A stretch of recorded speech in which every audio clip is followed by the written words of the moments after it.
તમે નાસ્તો લાવતો એક વસ્તુ છે પણ નથી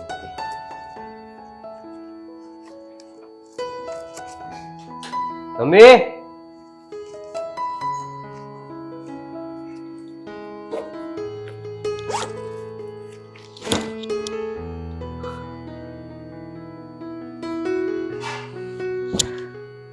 મારું મગજ ફરી ગયું છે. હું કેમ બધું ભૂલી જાઉં છું? અરે કેમ મગજ ફરી જાય છે ને હું ધમી ધમી કરશો? લે નાસ્તો કર. શું કરું મમ્મી, કઈ ખબર પડતી નથી મને. હવે શું બધું કરું? ભૂલાઈ જ જવાય છે. હવે જે થયું ઈ મૂક ને બધું. અને આપણે છે ને હવે હું દેવાની વાત કરું છું, બરોબર? આપણે ઘર મેળે વાત પતાવીએ અને બધું ભૂલી જાતું હવે. જો મમ્મી, ઘર મેળે વાત થાય એમાં હવે શું વધ્યું છે? શું કાલે મારા છૂટા છેડા છે એટલે આ વાત કરવા તો એનો કોઈ મતલબ છે જ નહીં. હવે મારું ડિસિઝન ફાઇનલ છે. એ બધી વાત સમજુ છું બેટા, પણ જો આવો થોડો થોડો કંકાસ છે ને ઘરે ઘરે હાલતો જ હોય છે. હવે થોડુંક જાતું કરવું પડે અને થોડીક શાંતિ રહે, મગજ ફેરવવો નથી. આપણી રીતે આપણે ઘર મેળે પહેલા પતાવવાની ટ્રાય કરીએ.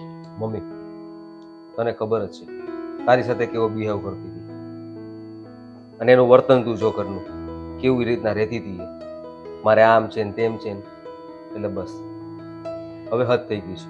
એ બધી વાત પાણી મારા માથેથી ઉપર જતું રહ્યું છે એટલે હવે હું કોઈ વસ્તુ સાંભળવાનો નથી. મારું ડિસિઝન ફાઇનલ છે. ઓકે? પણ બેટા, કોઈ પણ બાઈ હોય ને એને એના પતિથી થોડીક તો આશા હોય કે નહીં, એ એને સમજે. હવે એનો પતિ જેને ન સમજે તો એને કોણ સમજે? મારાથી થતું હતું ને એટલી મેં સમજવાની ટ્રાય કરી, પછી એને સુધરવું જ નથી. એને એની મનમાની જ ચલાવી છે, તો પછી મારે એની કોઈ જરૂર નથી. થોડું સમજ બેટા અને જાતું કર. ના મમ્મી, મારે લેટ થાય છે ઓફિસ જવાનું. હું જાઉં છું. જય શ્રી કૃષ્ણ. જય શ્રી કૃષ્ણ.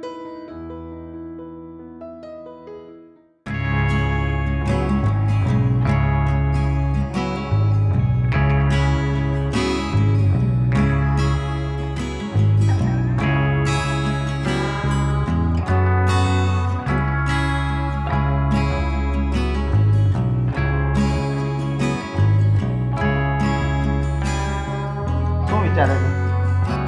કાંઈ નહીં. ચિંતામાં છે કઈ? હું વિચારું છું કે આ જે પણ કાંઈ થયું ને એ બધું જ ખોટું છે અને કાલે તો છૂટાછેડા પણ થવાના છે. કદાચ અમે બેઉ સમજી ગયા હોત અને અંદરો અંદર જ નિરાકરણ લાવી દીધું હોત ને તો સારું હતું. એવું નથી બેન, થોડુંક વિચારવાનું. એવું હોય તો તું અમિત જોડે વાત કર ને એકવાર. પણ મને એમની સાથે વાત કરતા સંકોચ થાય છે. હું કયા મોઢે એમની સાથે વાત કરું? એવું ન હોય બેન, ઘર હોય ને ત્યાં કંકાસ હોય. એવું હોય તો હું એકવાર વાત કરું એમના જોડે. હા, તમે વાત કરી જોઈ શું કહે છે. બાકી થોડી ભૂલ તારી હોય તો તારે માફી માંગવી પડે, એમની ભૂલ હોય તો એમને સમજવું પડે. વાત તો સાચી છે પણ હવે એમને કયા મોઢે હું કહું કે મારી ભૂલ થઈ ગઈ? સંબંધ હોય ને બેન, ત્યાં મૂંઝાવાનું ન હોય, વાત કરી લેવાની. એવું હોય તો એમના મમ્મી જોડે વાત કર. બાકી ચિંતા ના કરતા, જેમ મજા આવે ને એમ કર. હા, તારું મન એવું કર, બાકી ઉદાસ નહીં રહેવાનું. સંબંધ બગડતા વાર નથી લાગતી પણ એને સુધરતા બહુ જ વાર લાગે છે. સાચું છે, તમારે શું કરવું છે? ભાઈ, મેં તમને કેટલા હેરાન કર્યા અને આમ પણ સમાજમાં આપણી શું વાતો થશે? બંનેના છૂટાછેડા થશે તો લોકો કારણ તો આપણને જ ગણશે ને. એવું ન હોય બેન, સમાજની ચિંતા નહીં કરવાની. સમાજનું તો કામ છે બોલવાનું. બાકી મનની વ્યથા તો મન જાણતું હોય ને આપણું. પાછળથી પસ્તાવો થાય એટલે તો તને કહું છું કે તું અમિત જોડે એકવાર વાત કર, નિરાતે મળી લો, બધું સરખું થઈ જશે. તમે એકવાર અમિત જોડે વાત કરો, હું તમને એક પણ ફરિયાદનો મોકો નહીં આપું. વાંધો નહીં, હું વાત કરી લઈશ એના જોડે, ચિંતા તું ન કર. કાલે ભાઈ મારે છૂટાછેડા માટે નહીં પરંતુ રાજી ખુશીથી એમના ઘરે જવું છે અને જો જરૂર પડશે ને તો હું એ બધાની માફી માંગી લઈશ. બસ તો ચિંતા કરમાં બેન, બધું સરખું થઈ જશે. બાકી કંઈ જાજુ વિચારવાની જરૂર નથી તારે.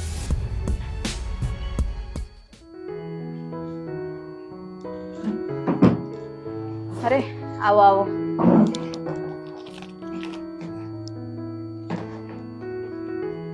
શું ચાલે છે અમિતભાઈ? બસ હવે આ તમારા ડિવોર્સ પેપર રહ્યા, પણ મેં તો તમને અહીંયા કંઈ ખાસ વાત કરવા માટે બોલાવ્યા હતા. હા મેડમ, હું પણ તમારી સાથે છેલ્લે એક વાત કરવા માટે જ અહીંયા આવ્યો છું. અચ્છા બોલો શું વાત હતી? હવે એમાં એવું છે કે મારા લગ્નને હજી 2 મહિના જ થયા છે અને 2 મહિનામાં જ મેં આજે ન કરવાનું ઘરે બેઠો છું.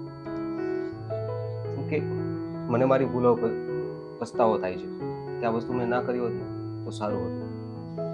બહુ સારા વિચાર છે અમિતભાઈ તમારા. જો કે મેં તમને એ વિશે જ અહીંયા વાત કરવા માટે બોલાવ્યા હતા કે આ તમે જે કરી રહ્યા છો ને મારા વ્યક્તિત્વની નજરમાં થોડું ખોટું થઈ રહ્યું છે.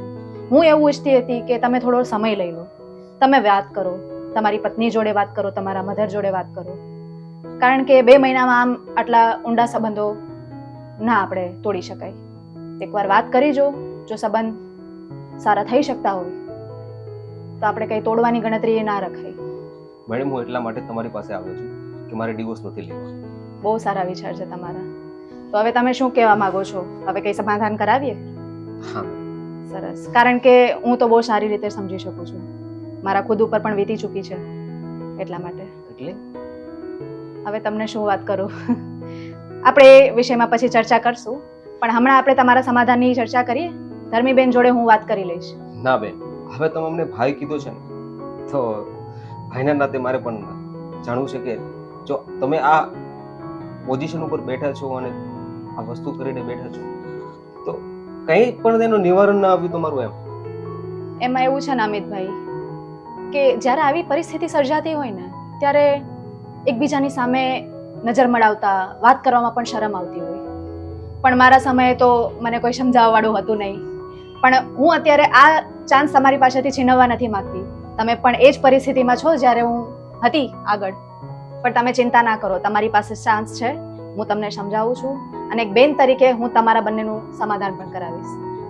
બેન, જો તે મને ભાઈ માની લીધો છે ને તો હું પણ તમને કહું છું કે પછી જીવનમાં ગમે ત્યારે મારી જરૂર પડે ને ખાલી તારા ભાઈને એક વખત યાદ કરીશ. તમે આ કહી દીધું ને એ જ બહુ મોટી વાત છે ભાઈ મારા માટે. અને હા, આ વસ્તુ તમે ભૂલતા નહીં, કારણ કે ધર્મીબેનને સમજાવવામાં હું પાછી નહીં પડું, કારણ કે તમને નહીં ખ્યાલ હોય પણ એ મારા નણંદ જ છે, તો મારી વાત તો એ સમજી જ જશે. ઠીક છે, તો હું જાઉં છું. ચોક્કસ અમિતભાઈ, મળીએ આપણે.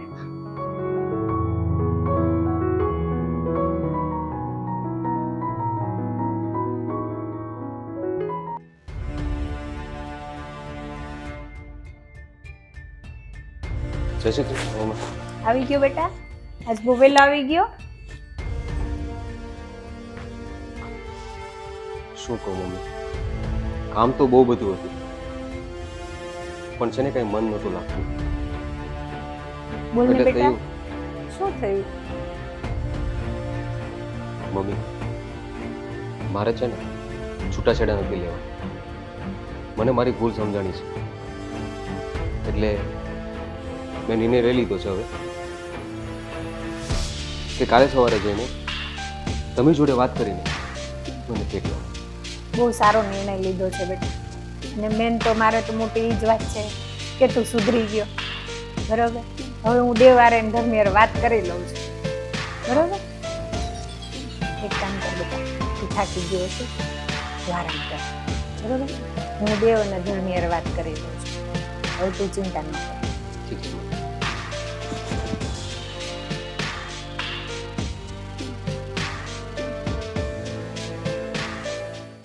કેમ છે ધર્મીબેન, સારું છે ને? હા, મને તો સારું જ છે, પણ તમે અહીંયા હતા એ તો ખબર જ નથી. હા, ખ્યાલ તો ક્યાંથી હોય. એકચ્યુઅલી અમિતને પણ ખ્યાલ ના હતો.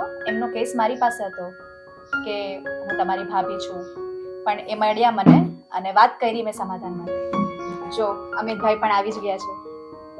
અમિતભાઈ તૈયાર છો ને સમાધાન કરવા માટે? એટલા માટે તો અહીંયા આવ્યા છીએ. સરસ. હવે મારા તો દિલથી તમને બેવને આશીર્વાદ છે કે તમે લોકો વાતચીત કરો અને સમાધાન કરો.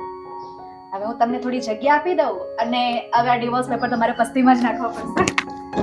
વાત કરીએ.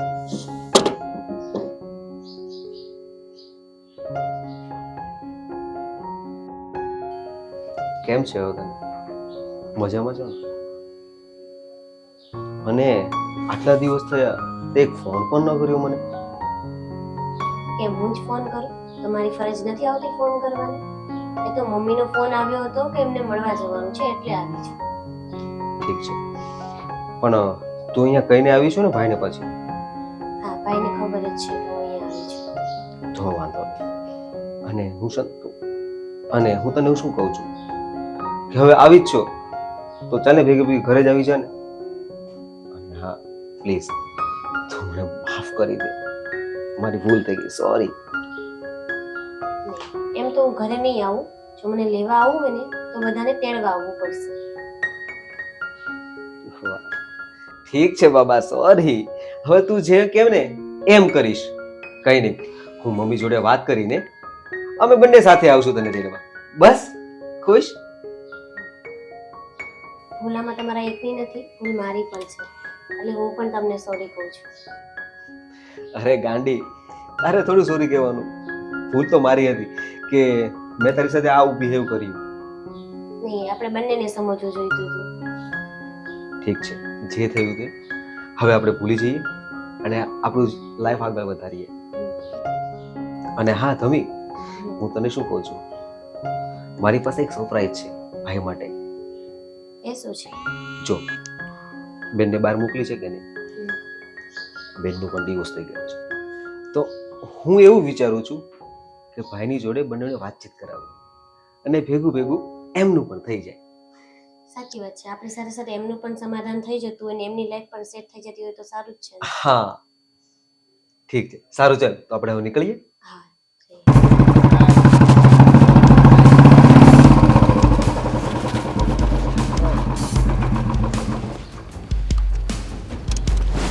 ચાવી લાવ, નહીં મળે ચાવી? ચાવી લાવ મારા ગાડીની. ચાવી નહીં મળે. નીચે ઉતર. નીચે મારે નથી ઉતરવું. નીચે ઉતર, સાઈડમાં આવ, વાત કરવી છે તારી સાથે. મારે તારી જોડે કઈ વાત નથી કરવી. મને ચાવી આપ મારા ગાડીની, મારે મોડું થાય છે. તને શેનું મોડું થાય છે વળી? મારી પાસે ટાઈમ જ નથી. હા હા, આવ્યો મોટો મોદીનો દીકરો. ચાલ આમ સાઈડમાં આવ, વાત કરવી છે તારી સાથે. નહીં, વાત નહીં કરવી. મારે જાવું છે, તું ચાવી લાવ. ક્યાં જવું છે? ખોટી ભેજામાની ના કર ને. ચાવી ક્યાં લાવ. જવું છે? મારે જ્યાં જવું હોય. પહેલા ચાલ નીચે ઉતર, હું વાત મારી કરવી છે. બેનને તેડવા જાઉં છું, હું ફ્રી નથી. તારી બેનની તું ચિંતા ના કર, તારી બેન સાથે હું મળી આવી છું. હા તો ભાઈ તું ઈ જ ધંધા કરજે ને બધા. લાવ ધંધા છે ના? તારી બેનને મળ્યો છે તું એક પણ વાર? વાત કરી છે એની સાથે? વાત મારે સાથી જોઈ ને, મારી બેન મારા ભેગી જ છે. તારી બેનની અને અમિતનો કેસ મારી પાસે જ હતો. હા તો પૂરું ને, એમના બી છૂટા છેડા. હા, એકવાર એમની સાથે મળીને વાત કરી લે. મેં એ લોકોનું સમાધાન કરાવી દીધું છે. અને તને શું તકલીફ છે તું એ કે? એક મને ફોન કે કાંઈ કઈ થતો મને- નથી મને તારાથી? time તો ચાલી જાય. નીચે ઉતરીને પહેલા વાત કર મારી સાથે. મારે બરાબર. જાવું છે, મારે કામ છે. તો હવે આવી રીતે જ રહેવાનું છે આખી જિંદગી? એ તને ખબર, મને નથી ખબર. ચાલ ને યાર, સોરી ને, હવે માફ કરી દે. એવું કાંઈ નથી. તું મને ચાવી આપને, મારે અત્યારે જવું છે, પછી વાત કરશું. ચાવી તો તને નહીં મળે પહેલી વાત. અને ધર્મીબેનની તું ચિંતા ના કર, એમને હું મૂકી આવીશ એમના સાસરે. હા તો સારું, લાવ તું એ બધું પતાવ, પછી નિરાંતે પહેલા મને આપણે કે તે મને માફ કરી કે નહીં. વાત કરી દીધું યાર, કરી દીધું. તો ચાલ તારી બેનને તો મળી લે. પછી નિરાંતે. તો હવે હવે તને તું જવું છે? બતાવ ને. હા હવે તું છે તો તું બધું બતાવ. મતલબ તને પણ ભરોસો છે કે હું જે કરીશ તે સારું? મને ભરોસો છે એટલે તો કહું છું ને કે તું બધું ક્લિયર કર, પછી નિરાંતે એમાં આપણે મળીએ ને. તો તે મને માફ કરી દીધી એમ સમજો ને? માફ કરેલું જ હતું.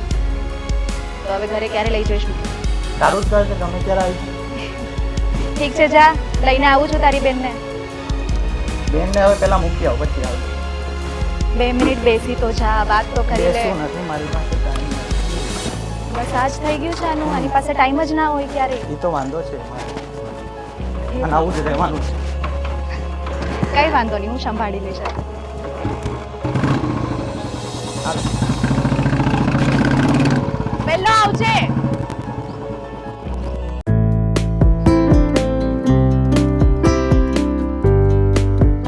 આવો આવો બેટા.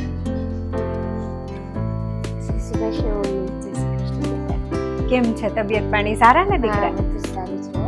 સોરી હો બેટા તમને આ બદલ. એમાં માફી થોડી માંગવાની હોય મમ્મી. બેસ બેસ. હવે તમારો ભરત બિલાપ કહેતો હોય ને તમારી બેનને ને મને ચા પાણી તો પૂછો. સારું કર્યું હો. મેડમ તમે અમને સમજાવ્યા. અરે મેડમ ના કહેશો, એ તો મારા ભાભી છે. બેસો બેસો. આ બધી વાતો તો ચાલ્યા જ કરશે. કેમ છે તમારી તબિયત? સારું હો. અને બેન અત્યારે સમાજમાં જો પતિ પત્નીનું થોડું ઘણું જતું કરે ને જીવનમાં સાચી વાત તો સારામાં સારી જિંદગી જાય. સાચી વાત અને છે. તમારા જેવા બહેનો હોય ને સમજાવવા વાળા તો જિંદગીમાં 4 ચાંદ લાગી જાય. એમાં એવું છે ને માસી, મારા પર ખુદ પર પણ વીતી ગઈ છે, એટલે મારા પોતાના હું અભિનવ પરથી કહું ને તો આમના બેવનું મને જરા પણ સારું નહીં લાગતું હતું. એટલે આ તો છે જ મારા નણંદ, અને અમિતભાઈને પણ મેં પોતાના ભાઈ માનીને વ્યવસ્થિત સમજાવ્યા તો સમજી પણ ગયા છે બેવ. એ તો આ તમારા બેનભાઈની લાગણીને પ્રેમથી આ એક ભાઈનું ઘર જો તમે બંધાવી દીધું પાછું. આ વિખૂટા પડતા બે પંખીડાઓને પાછા મેળવી દીધા. તદ્દન સાચી વાત. મારી બેન તો છે તો પણ હા બે હેરાન કરે ને તો યાદ કરી લીજો બેન એક વખત. પાકો પાકો. અને પણ દેવ છે ક્યાં? એમની પાસે ક્યારેય ટાઈમ ના હોય.